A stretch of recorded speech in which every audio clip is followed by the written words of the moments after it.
My point is, don't set goals, set intentions for who it is you want to be. The truth is, the change happens in the micro decisions. The change happens in the moment that you decide that it does, not in the moment where you see the results. Hello everybody, welcome back to the Lucy Superfox Show. My name is Lucy Superfox and this is my podcast. So in today's episode, I am going to share with you some controversial advice for setting 2025 goals from a mindset coach, from someone who's become trauma informed, from someone who is also a root cause therapy practitioner and who truly knows what it takes to really change, to really grow in all areas of life, from both my own experience and working with clients. I'm going to share with you some slightly controversial advice for how to define and design your 2025. So without further ado, let's dive in. So welcome to 2025. I hope that you had a fabulous festive season and new year. And if you didn't, then that is okay too. Sometimes these times and experiences are so powerful because they actually design and create that next level of change for us, because they show us the contrast, they show us the things we don't want, they show us the things that we don't like, so that we can design and create something different. So if that is you right now, then no, I see you, I feel you, and I have absolutely been there in the past. So I sit with you today as wanting to share some really kind of like potent advice with you, some kind of really core tips for some things that I just genuinely know that if you can embody these, if you can take these on, will create such a fundamental difference in your life moving forward, not just for 2025. So my first piece of advice is to fuck New Year's resolutions. So we believe there's this kind of like universal concept that January 1st is some kind of reset or some kind of energetically different time. And the truth is that's not the case. Now, 1-1 is a portal. So there is an energetic portal attached to 1-1 that you will have been through, you will have experienced and likely seen me talk about on social media. But that is not the reason for the change. It's what we do with the energy of that time that creates the change. And so often we choose arbitrary dates like Mondays, like next week, like next month or next year in this case, to be the reason that we create change or become the catalyst for change. Now, I myself have been guilty of this in the past. Wait until Monday to start a diet, wait until next month to restart my business or to go in on something bigger. And actually, the truth is the change happens in the micro decisions. The change happens in the moment that you decide that it does, not in the moment where you see the results. So what you're doing right now on, at the 6th of January, the time this is going out, what you're doing on the 6th of January is creating your business, your life, your body on the 6th of February, the 6th of March, the 6th of April, not what you decide is going to happen on the 6th of February or the 6th of March or the 6th of April. And that's because we don't live in just a universe of cause and effect. So take an action, get a result. We live in a vibrational universe. And the vibrational universe means we don't always get what we want. We get instead what we are available for. So when you set yourself these New Year's resolutions like they are going to be the reason or the causation for your change, what you're actually doing is putting your power outside of yourself. So there are some exceptions to this, but often when we create a resolution, we're creating some hard, fast kind of rule for ourselves or some kind of hope or ideal that isn't necessarily something that is backed with behavioral change, that's backed with belief, that's backed with desire. And so therefore it falls flat on its face and then we feel disappointed or we feel like a failure. Now, the word resolution itself basically means to be resolute, to be fixed, to be finite, to be firm in a decision, right? But the truth is the answer to creating change in your life is actually to have a clear direction, to have an intention, but to be flexible and to be movable about how we get there, about what it is we do to create it. So even the concept of a resolution, like I'm never eating chocolate again, or this is the year I'm going to lose 20 pounds, or this is the year I'm going to build my business, but without doing any of the fundamental work behind the scenes on our mindset, on what we believe, on what we know, on how we think, on all of those things, then nothing actually changes and we feel disappointed. And this then perpetuates that cycle of hoping, wishing and praying, putting it outside of ourselves, feeling frustrated and feeling shame, and then going back in all over again and hoping and wishing and praying. And this is a cycle, guys, I talk a lot about inside the Freedom Masterclass, because this is one of the cycles that I got stuck in for a really long time, was believing that next week, next month, next year, the next conversation I had, the next Instagram post, that everything, the answers I was looking for, or the results I was looking for were in the next thing. They were in the next thing I was doing. And actually what I realized personally was that every time I did that, I was putting my hope and my power outside of myself. Then something wasn't happening. I was using my outside life to validate or approve or say, oh yeah, it worked or it didn't, based on results I was getting in my outside life. That then reflected back to me and I was either disappointed or frustrated. And then that would start the cycle all over again of, oh, okay, right, next week or next month or next year. But the change doesn't happen in the hoping and the wishing. The change happens in the moment we decide that we are going to be different, that we are going to do that work on our mindset, that we are going to do work on our feelings, that we're willing to process our trauma, that we're willing to look at what's coming up for us.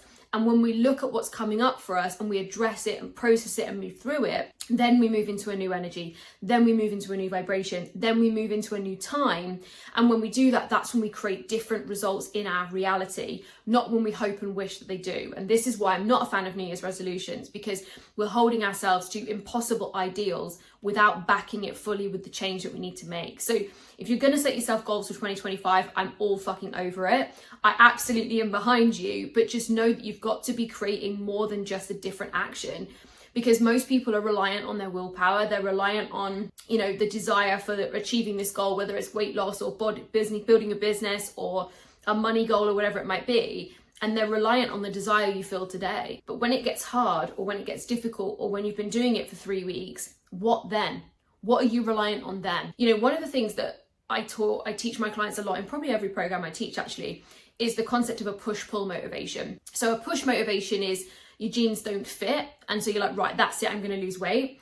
But a pull motivation would be lowering your blood sugar levels, or lowering your blood pressure, or standing in a bikini if you've never done it. But what happens is we start with the push motivation, we push off from it, we're like, the jeans don't fit. We get to the place where the jeans fit again, and we stop, or we slide right back between those 2 points, right? The bungee effect. And that's because we're not actually shifting into the identity of a healthy, fit, slim person who feels confident and sexy in their body. We don't think like that person. We don't believe what that person believes. We don't know what that person knows. We don't feel what that person feels, and we don't take action like that person. So we can take action like that person for a period of time and absolutely, yes, create some solid small habits. But often what happens is, because it's not backed with change in the mind, because it's not backed with change in the body in terms of making it feel safe and normal and right for us, that is why we don't sustain the results.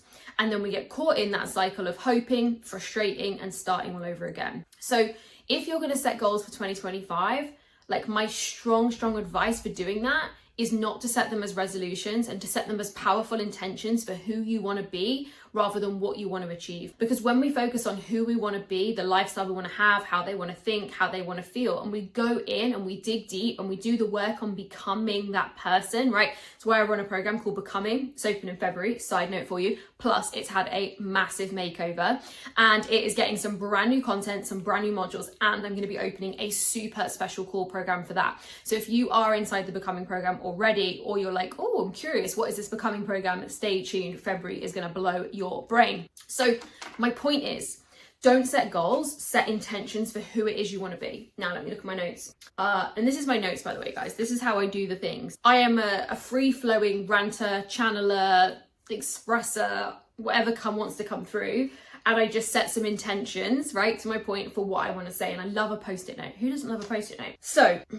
So my second piece of advice for you is that it's not always about more. The world of social media, the world of personal development can often lead us down this trap and this route of more, bigger, next. And we often end up challenging ourselves every single year to striving and achieving bigger goals, doing more, wanting more, stretching further. And that's amazing if that fulfills the deep desire on your soul. And, as somebody who did that aggressively for 5 years in her business, in my businesses, in my kind of growth, in my achievements, in my personal life, there's absolutely some sense of satisfaction and drive that comes with that. But if you are somebody whose drive for that is actually driven, and you might not even know this, by the way, but is actually driven by a sense of not enoughness, or driven by a sense of need to prove, or driven by a sense of need to be seen or validated or heard. And the truth is, you're probably listening to this podcast, you're probably somebody already who's aware that maybe there's some more inner work to be done. The likelihood is you haven't landed here by accident. But if any of your success and achievements and focuses and goals are driven from anything other than desire, that would be fun, it's what's on your heart, like it's passion, you love it. If it's driven from anything else other than love, it's being driven by fear. It's being driven by lack. It's being driven by not enoughness. It's being driven by need to prove, need to see, and therefore it's being driven by wounds. And when something is driven by wounds, look, don't get me wrong, it will get you out of bed in the morning and get you going, and it will even maybe get you to your goals. It definitely did with me. But we don't ever feel that sense of completion, that sense of doneness, that sense of achievement, that sense that you are looking for of like, yes, I did it, I'm so proud of myself. We don't really ever feel that. And that's because it's being driven by a sense of lack, with a perceived sense that when we reach an imaginary destination or an imaginary goal, that we'll feel different about ourselves, we'll feel different about life, we'll have different things. But the reason that that's not true is because everything is temporary. So yes, you can have your first 10K month, but what happens the month after? Yes, you can hit your goal weight, but what happens the month after? Yes, you can go on the date of your dreams or have the wedding of your dreams. What happens the day after? And this is what brings me back to my first point. It's not about what we do or what we have, it's about who we become. Because who we become is the match for the life that we create. But when we are designing and creating life based on goal, more, next, and it's being driven by anything other than this sense of that would be fun, that would be great, this sense of desire, it's probably being driven by lack and not enoughness. And when it's driven by a wound, like I said, it can absolutely get you there, but what it won't do is keep you there, because it will never satiate a wound that needs to be healed. The only thing that will ever satiate a wound that needs to be healed is looking at the root cause of where that wound came from, being willing to process those emotions, process those feelings, sometimes process a memory, not always required, especially in the work that I do with my clients one-to-one. You don't have to visit the memory in order to process the feeling and the emotion. But unless we're willing to go within and actually heal the wounds that have created the behaviors, nothing really changes long term. And so this culture of more, next, better, bigger, actually for a lot of people can actually create burnout, can create exhaustion, can create and exacerbate the feelings of not enoughness, because we feel like we're not keeping up, we should be further ahead right now, we should be further along, we should have more, we should do more. And a top tip for you is, you ever hear yourself say or feel the word should, you're actually shaming yourself. When we're shaming ourselves into our next level, we're not pulling our highest self forward. We're actually manipulating one of our wounded selves into behaving a different way. Think of it like your higher self being this like all-knowing, all-being, all-visionary being. They're not going to speak to you like you're a piece of shit. They're not going to speak to you and say, you should have done this and you should be here right now. That's actually a really critical kind of parent part, or a part of you that, is picked up from caregivers around you, that's picked up from society, that's picked up from cultures, that manipulates behavior through control, through coercion, through manipulation, through shame. And I won't have anything to fucking do with it. Not a single culture, not a single one. I'm like, if there is shame in this culture, I am fucking out. Thank you very much. Because all it does is create a house on sand. If you are manipulated into creating a result through shame, through coercion, through control, through those kind of negative, critical behaviors, whether you do it yourself or someone does it to you, what you haven't built is a long-lasting sense of self-esteem, self-worth, self-knowing, self-trust, and you are 1,000,000% not the person who has the thing. You are not the person who has the $1 million business or the 6-figure business. You are not the person who has the happy marriage. You are not the person. You might have all the pictures for the gram, but you're not that person if it's being created by shame, coercion, control, and manipulation. The way you create change in yourself and the way that you help others create change is not through shaming them or manipulating them, but instead through calling on who they believe they want to be and helping them become that person, helping yourself become the person who has the thing, through shifting your emotions, shifting your beliefs, shifting your behaviors, stepping into your power. Yes, sometimes taking action before you feel ready, but not putting yourself out so far beyond your safety zone that you end up crushing your entire self-worth and sliding right back. I often don't tell my clients to do things unless they're ready, and maybe that's controversial too, but as somebody who has driven, and I spent a long time in my entrepreneurial journey pushing for the next, pushing for more, pushing for better, and pretty much every single one of my clients is the same. Of course, we live in a vibrational universe, but as a result of that, I know that I reached that kind of end destination, or reach some big destinations in my business in terms of money, in terms of goals, in terms of achievements, in terms of life events, and I didn't feel any fucking different. And in fact, I actually felt worse, because I was like, where the fuck do I go from here? And so I just know that if you are putting things on your goal list for 2025 or your vision board for 2025 that are about more, better, next, and actually they're not being driven from desire, they're being driven from you should, it's the right thing to do, it's the next thing to do, they're being driven by obligation or expectation, honey, I can absolutely promise you they will not bring you the joy, the desire, the happiness that you think they will. And one thing I said in last week's episode, I feel like really cool to repeat it, is we're often chasing freedom. We're chasing financial freedom, location freedom, food freedom, time freedom, whatever freedom. We're chasing freedom outside of ourselves. But if you are not free within yourself to make conscious choices, to be able to recognize when a wounded part of you stepping forward, to be able to recognize when you're doing something out of obligation or expectation, or you find yourself caught in loops and cycles where, inverted commas, bad habits or behaviors and patterns keep showing up for you, then I urge you to really make that your priority and focus work. Because when we are chasing freedom or anything outside of ourselves in the attempt to alleviate or experience a different feeling inside of ourselves, this is where emotional eating comes in, emotional drinking comes in, emotional spending comes in, hoping, wishing, praying, putting the next thing on a credit card comes in, having a million vacations comes in. I know, because I've done them all. I was an emotional eater for 15 years. I drank every night to relax for almost 3 years.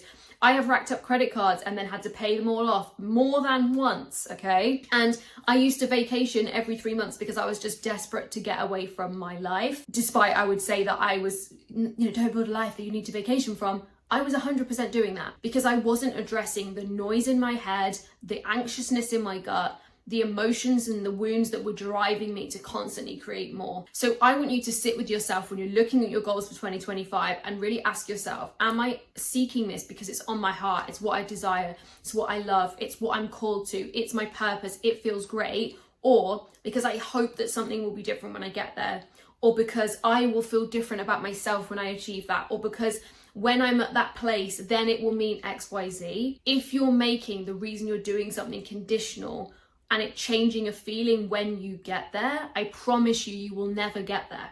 The idea behind a goal is that it's something that's on your heart that you desire. And this is why it can't just be a nice idea or the next thing to do. It has to be something that you're called to. Now, a caveat to that, and this brings me on to my third and final point. When you are trapped in habits and behaviors and loops of the past, and I'm going to say it, trauma, and we've got to start destigmatizing trauma. Trauma is not just catastrophic events that happen to that person we knew. Trauma is what happens to us when we don't feel safe. It's the feeling inside of ourselves when we didn't feel safe, whether it was because we got shouted at and we were in a shop when we were 6 years old, or because we had a childminder from the age of 2 and didn't see our mum very much. Trauma is created through lots of different avenues, and it lives in the nervous system. It lives in how we think, how we feel, how we behave, and we often create outside soothing and coping behaviors in order to not feel those anxious or scared or fearful or sad or shame or guilt feelings. And so when we do this and we're living in this energy, it can actually be very, very difficult to visualize and imagine more for our future. And so if you are in that season of your life right now where putting together goals or ideas that actually feel like desire just feels like, I don't know what I want, I don't know what's next, and I know because I spent 2023 like that. If that's where you are right now, I can promise you, you are being called to a healing journey. The anchors of the past are holding on to you so tightly, it's not safe to visualize. It's not safe to rewire. It's not safe to step forward. It's not safe to want or desire things, because the instant knowing is that you are going to be disappointed. And so as a result of that, you don't even try. And that's not something to shame you into. That's just something to bring your awareness to. So if that is you right now, my advice is don't make a vision board for 2025. Don't set goals for 2025, and instead set an intention to heal, to clear, and to process what is stopping you from stepping into the life that you desire, the life of your dreams, your next level life, whatever phrase you want to give it. And set this year as the intention that you heal, the year that you found freedom from your cycles, the year that you found freedom from the habits, the patterns, and the trauma that's keeping you stuck, so that you can design that next level of your life. So this is my third point. Don't make a vision board. Unless you are dead cert on what's on your heart, on what you desire, don't make a vision board. Instead, what about making a lifestyle board? So this is a board instead that's not focused on stuff you want to achieve or stuff you want to have, but it's based on how you want to feel, or the life kind of you want to be living, or the person you want to be. So Rather than having, for example, your goal weight as a number on the board, you might have a picture of somebody wearing a beautiful dress that you would love to wear. You might have, instead of having the car you want to drive, you might have the experiences that you want to go on. Rather than having, you know, the size of the house and how much it costs on the vision board, you might be in the space where you've got the, you know, the wallpaper, it's scraps of the wallpaper on the vision board that you would love to have in your home. And it's about how we will feel in environments and what our lifestyle will be like and who we will be as a person, rather than the stuff, the things and the achievements. And I honestly know this works because I've done it. Now, I usually make my lifestyle boards on my phone. I have an album called Lifestyle Goals, and I just flick through it occasionally to like feel back into what it is I want to have, where I want to be, what I want to do with my life, rather than being constantly looking at a vision board and thinking, well, that costs 30 grand and that costs 500,000 and that's going to be 5 years away and I'm never going to get there. Because often when we have had experiences where we've been disappointed, we've experienced failure, and we've had a nervous system that's been burnt out maybe once or two, we add all that into the mix, it can be really difficult to set goals and believe we can achieve them.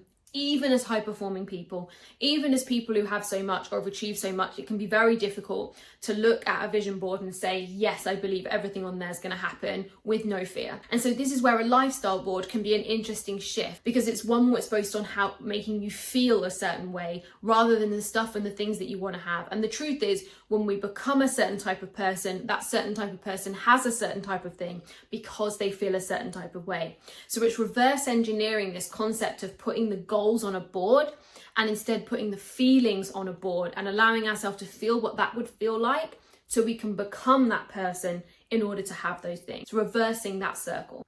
So they are my 3 controversial and different pieces of advice for setting goals for 2025. I hope that you know that whether or not this next era of your life is your growth season, the season you step into your power and authenticity and leadership, whether this is the season where you step into your freedom, you step into knowing that you're in charge and you get to design, but you're being willing to look at what comes up for you, or whether or not this is your healing era. This is the era where you're willing to go deep, you're willing to go within, you're willing to find that root cause so that you can set it free and step into that next magic era of your life. So right now for my clients, this is their freedom era. So if you would like to join me inside the replay of the Freedom Masterclass, you can do that at lucysuperfox.com/freedom, where I break down the 5 steps to unlocking that freedom life from the inside out. The 5 steps to breaking any cycle that you've been stuck in, whether it's procrastination, emotional eating, drinking, spending too much, or even just catching yourself saying the same things and doing the same things over and over.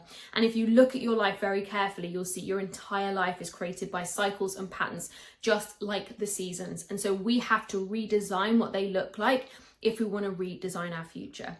So if you are ready to do that, maybe you've watched the Freedom Masterclass and you are ready to break the cycle, you can join me inside the group coaching program, the 21-day challenge to breaking the cycle breaker. It includes 21 modules for 21 days with a live WhatsApp group coached live by me and a weekly call for the 3 weeks. And it is an absolute steal and bargain. So you can check that out at lucysuperfox.com/cycle breaker if you are ready to make 2025 the year of freedom and the year that you broke the cycle. So they were my 3 pieces of controversial advice for setting goals and designing your life in 2025.